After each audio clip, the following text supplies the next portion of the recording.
Pajangan bagian 2, karya S.R. Kusuma yang dibacakan oleh penulisnya sendiri. Raka tidak pernah menyentuhku sampai pada hari ia mengucapkan ijab kabul.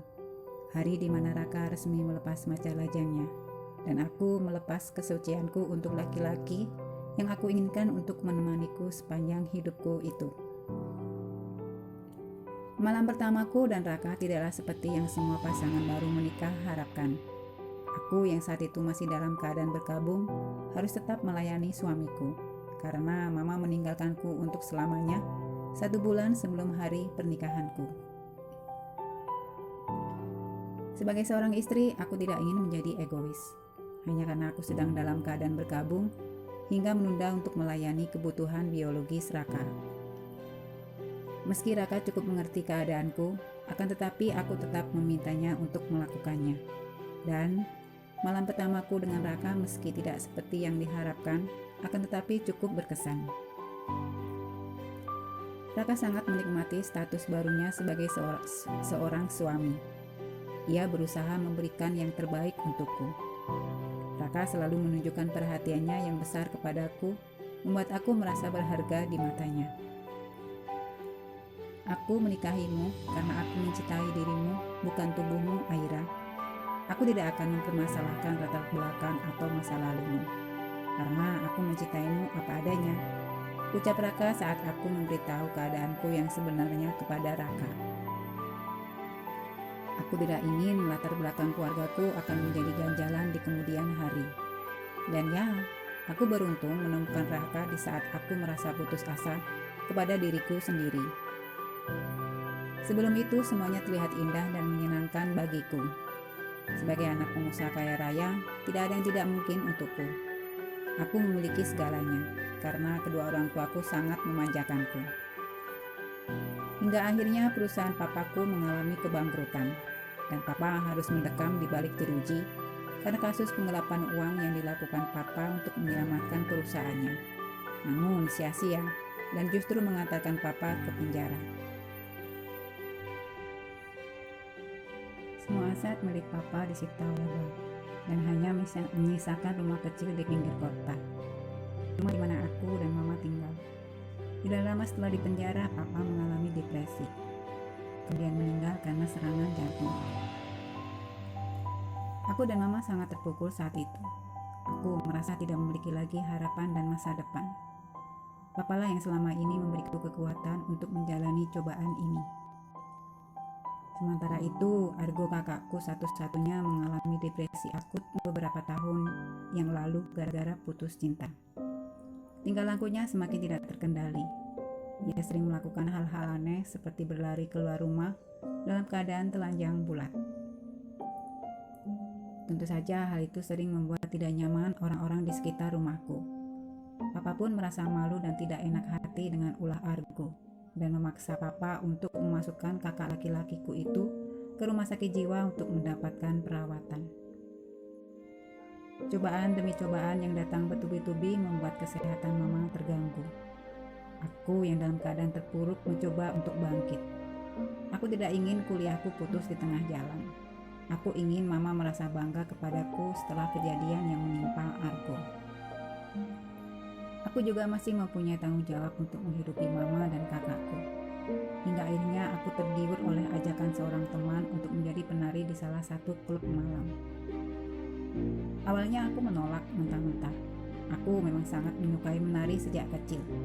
Bisa dibilang hidupku tidak bisa lepas dari urusan menari. Aku menguasai beberapa macam jenis tarian, dari tarian tradisional, khususnya tarian Jawa, modern dance, maupun kontemporer. Tapi menari di klub malam, membayangkan pun aku tidak pernah. Akan tetapi keadaan membuatku tidak berdaya. Terlebih saat aku mengetahui mama harus rutin menjalani cuci darah di rumah sakit dengan biaya yang tidaklah sedikit. Akhirnya aku memutuskan untuk menerima tawaran temanku untuk menjadi penari di salah satu klub malam dengan syarat aku hanya menari dan tidak menerima tawaran yang lain selain menari. Hanya Tuhan dan aku sajalah yang tahu apa yang aku rasakan saat itu. Bahkan rasa sakit pun sudah tidak dapat aku rasakan lagi. Aku seperti mati rasa saat harus menari dengan kostum yang sangat minim dan harus atraktif di hadapan para pengunjung klub. Tatapan mata mereka seakan-akan ingin menelanjangiku. Mereka sangat menikmati setiap gerakan-gerakan erotis yang aku lakukan. Aku merasa malu kepada diriku sendiri. Di saat aku menari, tak jarang aku teringat mama. Aku bahkan tidak berani membayangkan reaksi seperti apa yang akan dilakukan mama saat mengetahui anaknya menjadi penari klub malam. Bukan sesuatu yang membanggakan untuk diceritakan, tapi apa daya, aku melakukan semua ini untuk mama. Hidup mama lebih berarti dibanding apapun. Aku rela berkorban demi kelangsungan hidup mama. Tidak peduli meski aku harus menggadaikan harga diriku sebagai wanita. Toh itu menjadi tidak penting saat melihat mama terbaring tidak berdaya karena sakit. Dan akhirnya aku bertemu dengan Raka dan Dama, dua sahabat yang kemudian membantuku keluar dari kehidupan malam yang sudah aku jalani hampir setiap malam itu. Aku tidak pernah mengharapkan apa-apa awal aku berpacaran dengan Raka.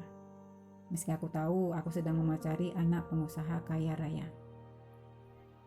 Aku hanya ingin menjalani percintaan ini apa adanya.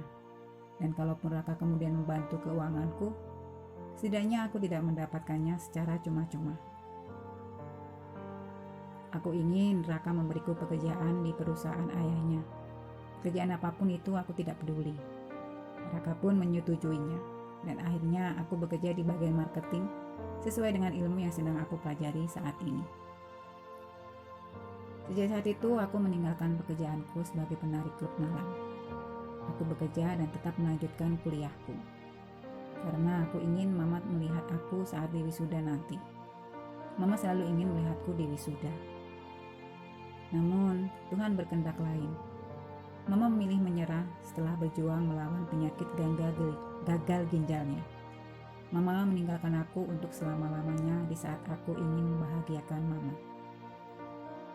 Aku merasa sangat terpukul dengan kepergian mama di saat kehidupanku semakin membaik.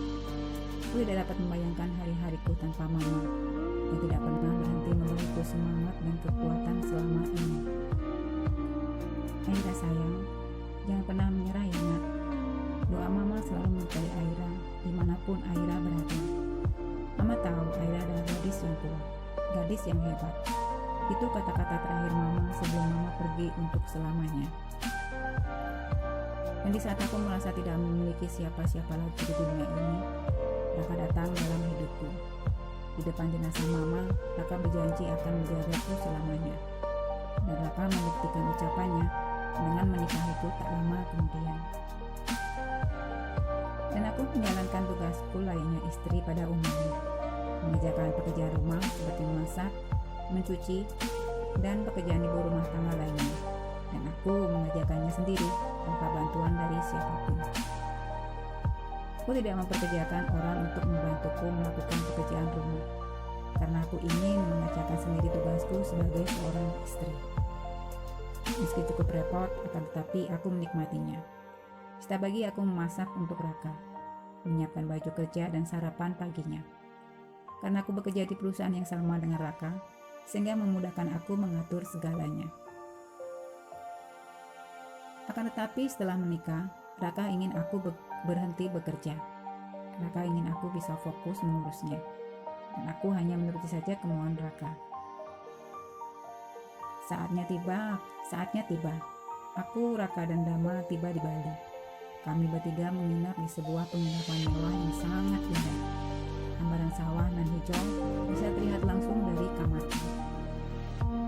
Raka sengaja memilih tempat yang romantis, letaknya jauh dari keramaian kota, dan aku sangat menyukainya. Aku membayangkan menghabiskan malam yang penuh gairah bersama Raka di tempat seromantis ini.